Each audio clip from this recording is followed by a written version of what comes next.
Wanted to do a quick little update on this hedge. I planted this with my sister, actually. My sister and I planted this. Just sort of a privacy screen thing, maybe like 5 years ago or something like that. And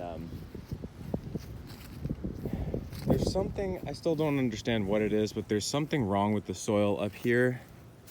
I think maybe it's just that it was mowed, to ½ inch off the ground for 30 years straight and was sort of destroyed that way. But I think also they probably used a lot of herbicides or something like that, because certain things just won't grow. I mean, stuff that will grow anywhere else.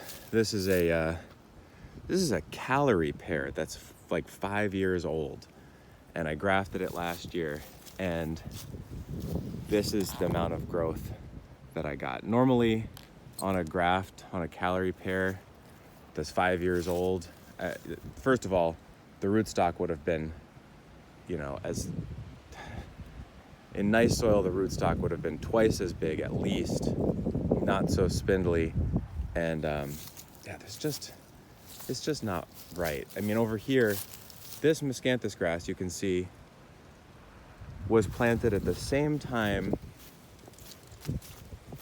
all of these were planted. And there's this weird gradient of growth where things are kind of normal up there and just kind of tank as you get farther this way. And I know that to the south of these planters here, they actually just excavated that out down to subsoil for some kind of, I think they had an above ground pool there for a little while. So there's some major stuff that happened here. It was trashed and then mown. So anyway, this is just a privacy break, but also wanted to get some stuff out of it. So it's elder aronia understory with American plum, and now walnuts are getting put in. Some of them are popping through. Where are they? Here's one. They're gonna be the overstory eventually. And what I'm doing right now is just cutting all the miscanthus grass that looks like this and using it as a mulch to mulch the line here.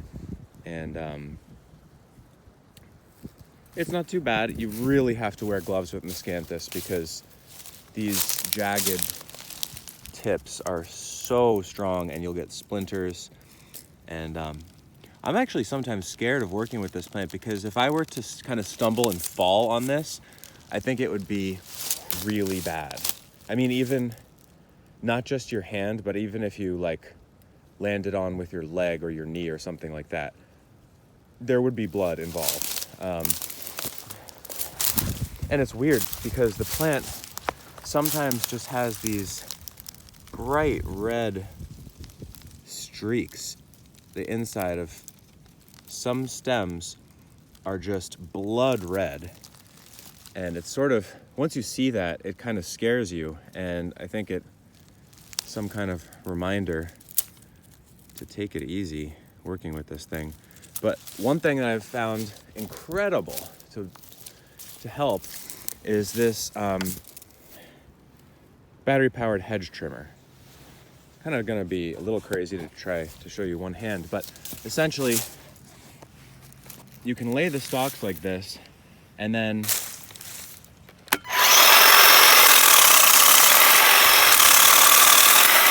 chop them up. So a few minutes of that kind of thing and you can turn it into a very workable mulch that you can get really close to the row. And of course, the miscanthus itself will pop up right through that. In the future, I will most certainly give some more space between the perennials and the miscanthus, especially when you're using that thing. But even if you just have shears, not having to sift through and look for, is this my hazelnut, or is this my something else, or is this a miscanthus stalk, that's a pain in the butt. But I would probably put twice as much miscanthus just offset from the row, maybe even on either side. And that way you can clear cut them, put all the material down, and they put on so much biomass that I think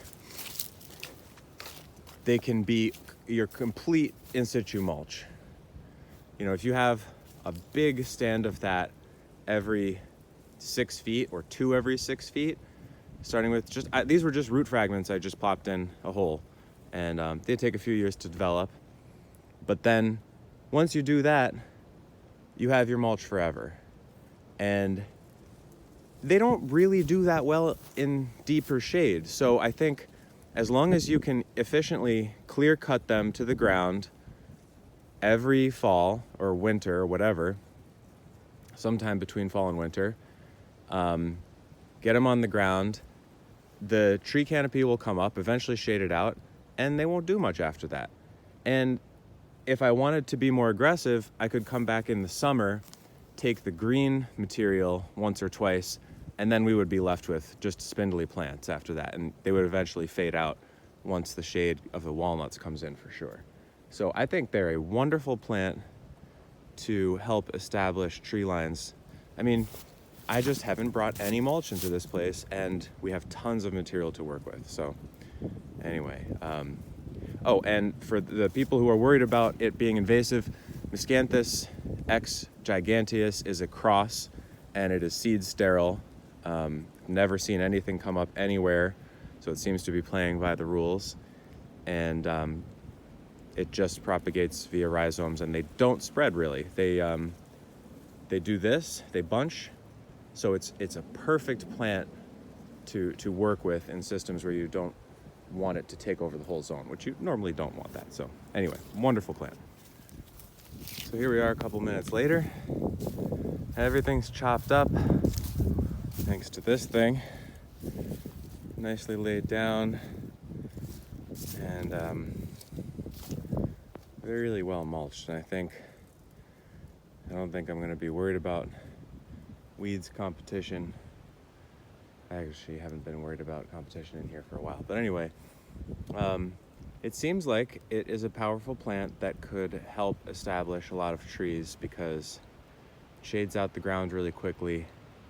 But as you can see, it doesn't shade out perennials so much that they're really harmed by it. Well, I guess. It's just a matter of managing it.